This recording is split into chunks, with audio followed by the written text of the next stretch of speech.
La Iglesia Presbiteriana Fundamentalista Bíblica presenta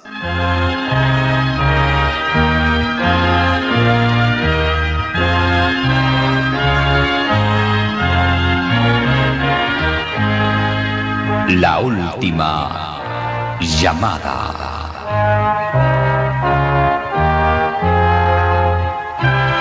Un programa dedicado a quienes buscan la respuesta fundamental de su vida.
Dios envió polillas.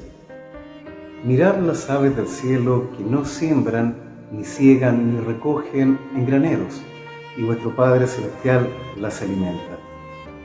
Mateo capítulo 6, versículo 25 al 34. ¡Guau!, gritó mi hija. ¡Papá, ven! Yo sabía cuál era el problema: una polilla. En Estados Unidos, cada primavera, un ejército de estos insectos polvorientos migra de las llanuras de Nebraska a las montañas de Colorado, donde pasan el verano. Todos los años los habitantes allí se preparan para su llegada. Para los humanos, las polillas molineras son plagas indeseadas que suelen volar directo a sus caras, pero para los pájaros son un festín. Investigando un poco, me enteré de que las polillas proveen una nutrición increíble a las golondrinas de la región. Por más molestas que sean, son como un maná para las aves. No sé si había migraciones de polillas en Israel en la época de Jesús, pero él destacó la provisión de Dios para las aves allí al decir en el Sermón del Monte: mirad las aves del cielo, que no siembran ni ciegan, ni recogen en graneros, y vuestro Padre Celestial las alimenta. ¿No valéis vosotros mucho más que ellas? Mateo capítulo 6, versículo 26. Así que en estos días veo las polillas de manera diferente, no como plagas sucias, sino como recordatorios alados de la provisión de Dios para toda su creación, y como una metáfora viviente de la provisión de Dios para mí también. Si Dios provee tan abundantemente para las golondrinas, ¿cuánto más se interesa por ti y por mí?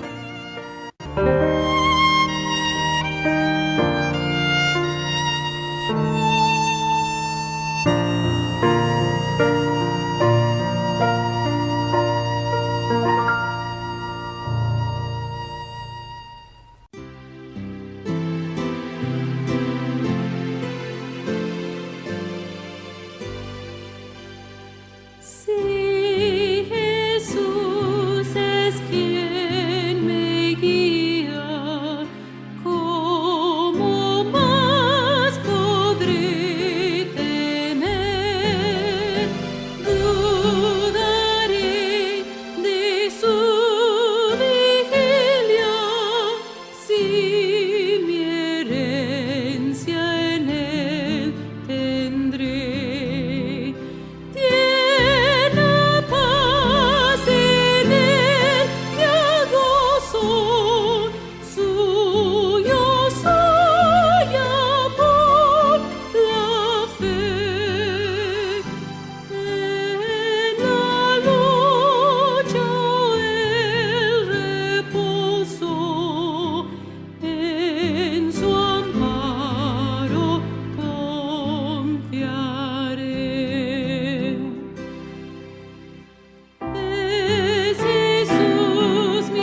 las Sagradas Escrituras.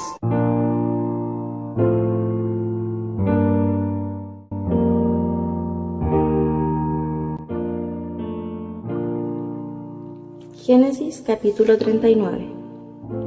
Y llevado a José a Egipto, comprólo Potifar, eunuco de Faraón, capitán de los de la guardia, varón egipcio, de mano de los ismaelitas que lo habían llevado allá. Mas Jehová fue con José, y fue varón prosperado, y estaba en la casa de su señor el egipcio.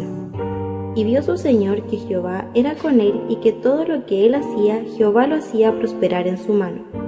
Así halló José gracia en sus ojos, y servíale. Y él le hizo mayordomo de su casa, y entregó en su poder todo lo que tenía.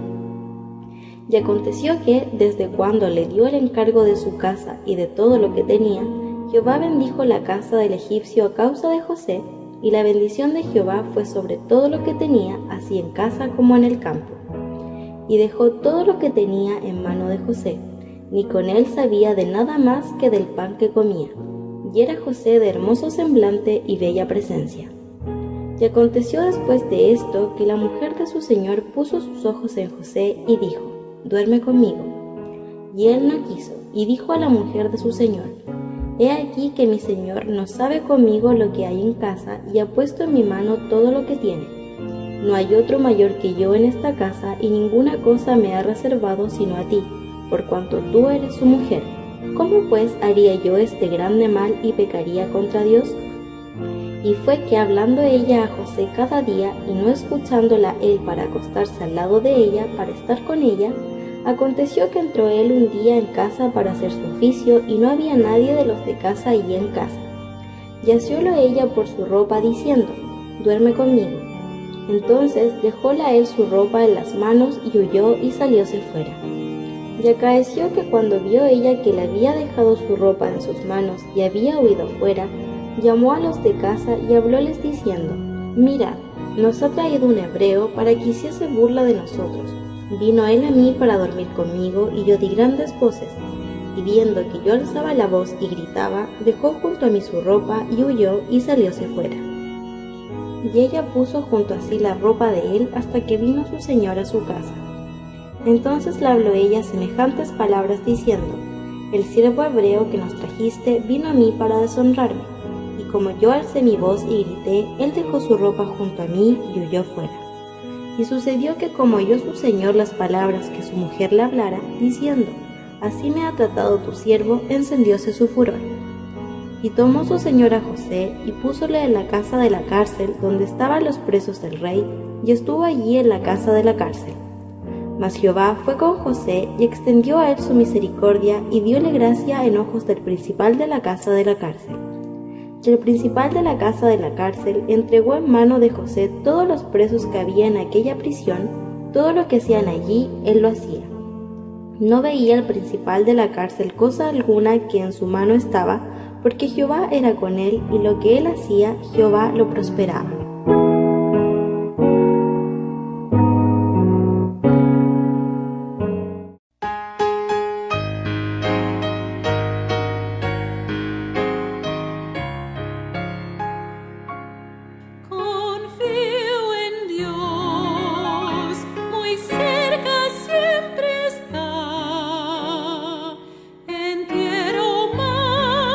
Su protección me da.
escuchemos un mensaje de la Palabra de Dios.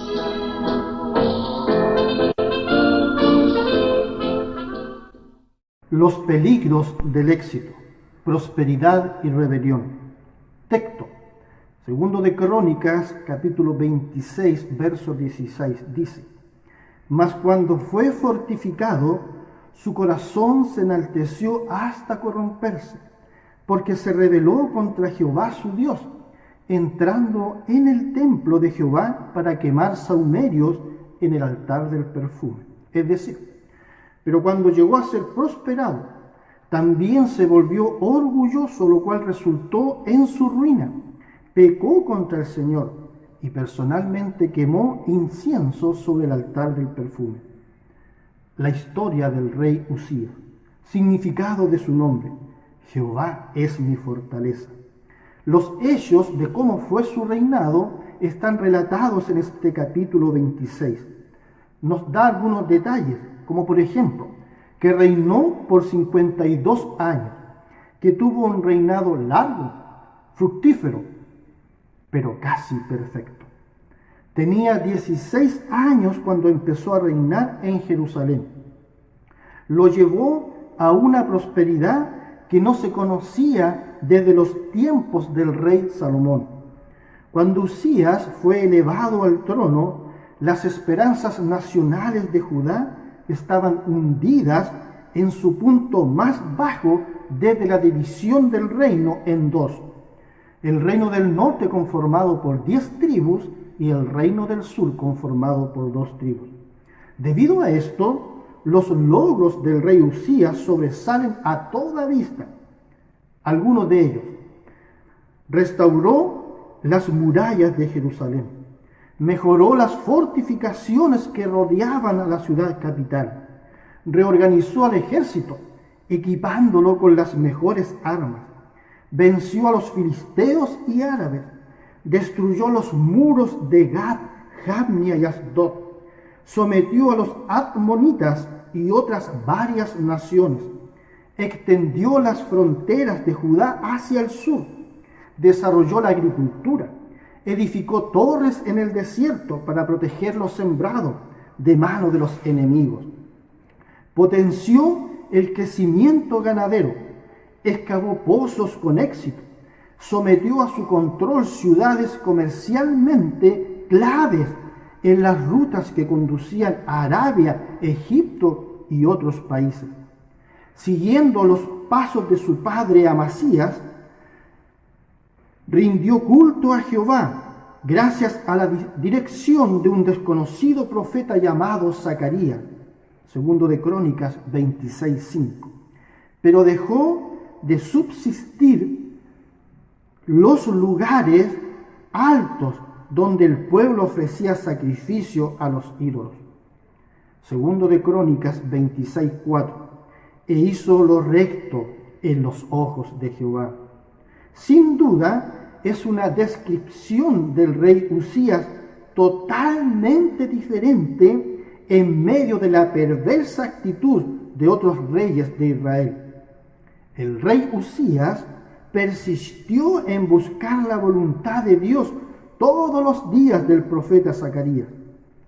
Como resultado de esto, Dios lo prosperaba. Ya dimos una lectura larga y precisa sobre estos beneficios.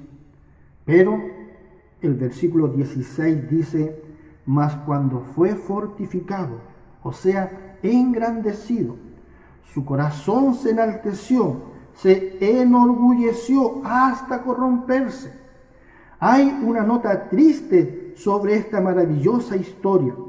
Los extraordinarios logros de toda una vida de esfuerzo y servicio a favor del pueblo acabaron afectando la sensatez espiritual del rey Usías.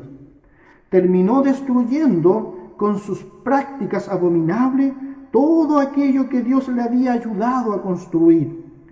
Cuando uno saca los ojos de Dios y comienza a creer que todo lo obtenido es fruto de nuestras propias capacidades y fuerza, ese pecado nos arrastra más y más hasta creer que Dios se ha equivocado. El rey Usías creyó que su autoridad real y sus logros y sus éxitos le daban licencia para incursionar en el templo y ofrecer allí sacrificios. Los sacerdotes no pudieron impedir semejante atropello, pero Dios sí pudo.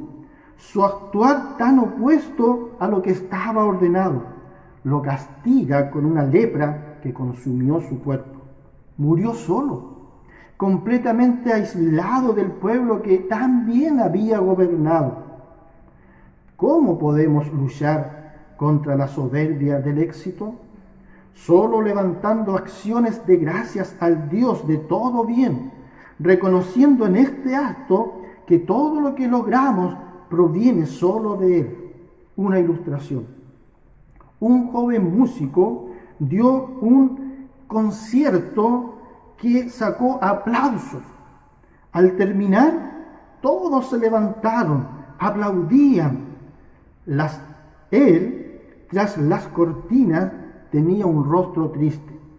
El presentador le dijo: disfruta de tu éxito, cambia esa cara. Todos te aclaman, todos te aplauden de pie. El joven dijo: no todos. El presentador dijo: solo hay un asistente entre todos que está sentado. ¿Qué importa? El joven respondió: sí importa, y mucho. Ese hombre que está sentado es mi maestro. Que el éxito no nuble tu visión espiritual. Aunque todos te aprueben, lo verdaderamente importante es la aprobación de Dios.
Hemos presentado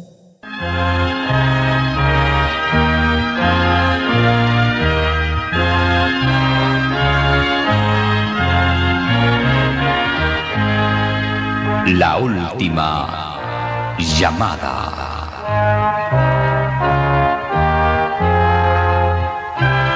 Un programa dedicado a quienes buscan la respuesta fundamental de su vida.